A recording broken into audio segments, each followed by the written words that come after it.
그때 예수님께 축복받았던 그 아이가 후에 수리아 안디옥의 감독 이그나티우스가 되었더라라고 말합니다. 그냥 이 황제는요, 그냥 기독교인이 싫은 거예요. 보기도 싫은 거예요. 그래서 어느 날은 카타콤에 숨어 있는 기독교인들 다 잡아 죽여라고 하는 칙령을 내립니다. 그리스도인들은 죽음을 두려워하지 않더라는 겁니다. 오히려 죽음을 기뻐하는 저들의 모습에 의아해했다라고 하는 것이 궁금했습니다. 그러면서 과연 무엇이 이들로 이 죽음 앞에서, 이 화형 앞에서, 이 검투사의 이 날카로운 창 앞에서 저렇게 태어날 수 있는가 궁금해지고 호기심이 생기기 시작했습니다. 2년이라고 하는 시간 동안 몰래 그리스도인들을 돕는 또 다른 그리스도인이 되었는데, 그것이 발칵되어 황제에게 죽임을 당하게 됩니다. 선술집 출신이었던 헬레나라고 하는 여인에게도 그리스도의 복음이 전파된 겁니다. 이 여인은 들었던 복음으로 자신의 아들을 양육합니다. 믿음으로 양육합니다. 여러분, 이 아이가 성장하여 무엇이 된 줄 아십니까? 그 사람은 바로, 그리스도인들을 향한 핍박이 언제부터 생겼냐면 로마의 황제가 자기가 이제 자행한 이 방화를 그리스도인들에게 돌리면서부터입니다. 얼마나 그리스도인들이 많은 박해를 당했는지 모릅니다. 로마의 사형 제도 중에 하나가 사람을 산채로 불태워 죽이는 것이었습니다. 로마의 원형 경쟁이 굉장히 크거든요. 그런데 예수 믿는 사람들, 그리스도인들, 크리스찬 뉴스를 잡아다가 여러 명을 잡아다가 그 몸에 그냥 기름을 붓습니다. 그리고 거기다가 불태워 죽이는 겁니다. 얼마나 많은 사람들을 죽였는지 로마 경기장에서 4km, 5km 떨어진 곳에서도 그 활활 타오르는 불길을 봤다라고 증언할 정도이니, 수많은 사람들이 불태워 죽임을 당하거나 검투사의 칼에 의하여 죽임을 당하거나 오랫동안 굶은 이 사자의 밥이 되어 죽어 나갔다라고 하는 겁니다. 그 중에 대표적인 사람이 요한의 실제 제자라고 불렸던 폴리캅이라고 하는 교부가 있었고, 동시대에 활동했던 교부 중에 하나였던 이그나티우스라고 하는 유명한 교부가 있습니다.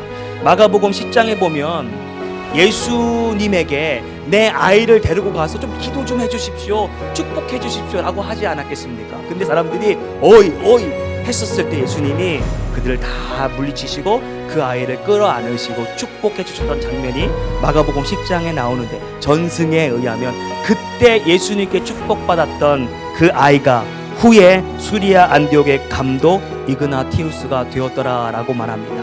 이그나티우스와 이 폴리캅도 같은 시대에 이제 순교하게 되었는데, 이들이 죽기 전에 이제 로마의 이제 사형관들이 그들을 회유합니다. 지금 이 순간에 많은 사람, 너희 성도들 앞에서 예수를 부인한다면 너희의 목숨만은 살려주겠다라고 제안할 때 그들은 이렇게 말했습니다. 주님이 나를 구원하셨는데 내가 어찌 주님을 모른다 할 수 있습니까? 하면서 죽음을 기쁨으로 맞이했다라는 겁니다. 후에 주기철 목사님이 이 일화를 알고 계셨는지 아닌지는 알 수 없지만, 그분 역시 일본 순사들 앞에서 예수 부인하면 살려주겠다, 신사 참배하면 지금 당장 가족으로 돌려보내주겠다라고 할 때 이렇게 말합니다. 주님 나를 위하여 죽으셨거늘 내 어찌 죽음이 무서워 주님을 모른 채 하오리까. 다만 일사각오가 있을 뿐입니다 라고 하며 못길을 지나 순교의 길을 본인이 선택하셨다라는 겁니다.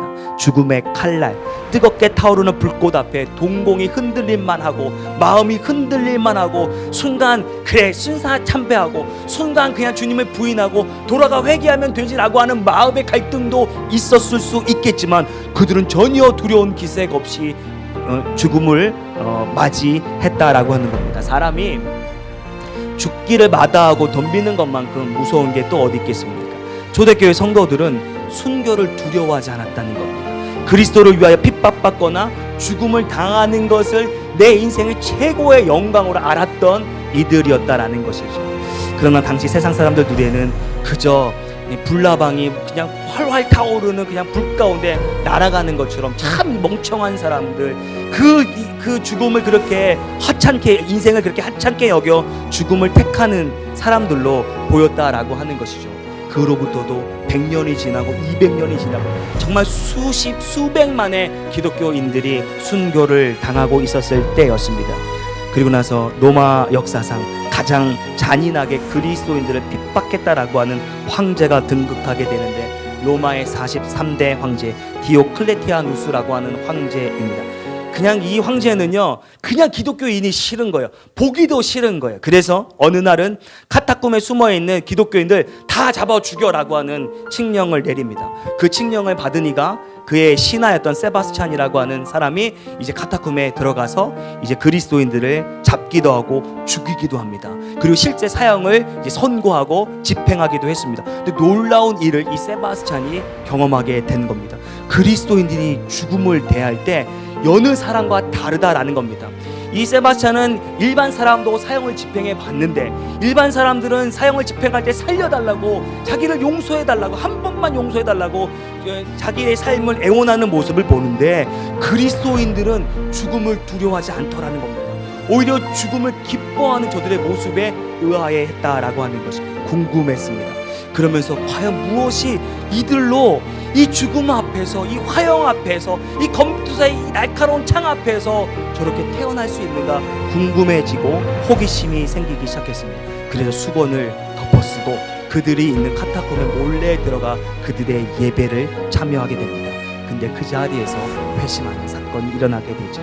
마치 바울이 예수 믿는 사람 다마스커스에서 예수 믿는 사람 잡아 죽이기 위해 갔는데 순간 주님을 만나고 회심하였던 것처럼, 예수 잡기 위해 나갔던 세바스찬이 그 순간 변화되었다라는 말이죠. 그리고 2년이라고 하는 시간 동안 몰래 그리스도인들을 돕는 또 다른 그리스도인이 되었는데, 그것이 발칵되어 황제에게 죽임을 당하게 됩니다. 놀라운 사실은 그의 도움으로 카타콤에서 이제 많은 또 복음이 전해지게 되었던 것 아니겠습니까? 그 복음을 전해 들은 한 사람이 있는데, 선술집 출신이었던 헬레나라고 하는 여인에게도 그리스도의 복음이 전파된 겁니다. 이 여인은 들었던 복음으로 자신의 아들을 양육합니다. 믿음으로 양육합니다. 여러분, 이 아이가 성장하여 무엇이 된 줄 아십니까? 그 사람은 바로 세바스찬을 처형했던 디오클레티아누스 황제에 바로 이어 황제가 된 로마의 44대 왕 콘스탄티누스 황제의 어머니가 되고 그의 아들이 되죠. 정확하게 세바스찬이 순교하고 8년 뒤에 그가 왕위에 오르게 됩니다. 콘스탄티누스 황제는 왕위에 오른 뒤 7년 뒤에 기독교 박해의 국가에서 기독교 공인의 국가로 칙령을 선포하게 되는 황제의 역사에 남게 되는 거예요. 하루아침에 역사를 바꾸신 하나님의 역사를 우리가 목도하게 되는 것이죠.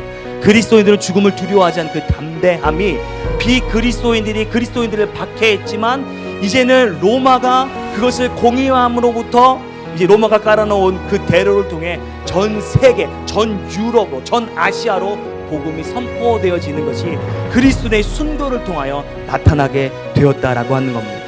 그들은 왜 죽음 앞에 두려워하지 않는가? 그 죽음을 좁은 문으로 여겼다라는 겁니다. 그 좁은 문 뒤에 나를 반겨 안아주실 주님을 바라봄으로 죽음을 두려워하지 아니하고 오히려 기뻐했다. 그들의 순교를 통해서 오늘 우리가 이 시간에 주님께 나와 예배할 수 있게 되었다라는 말입니다.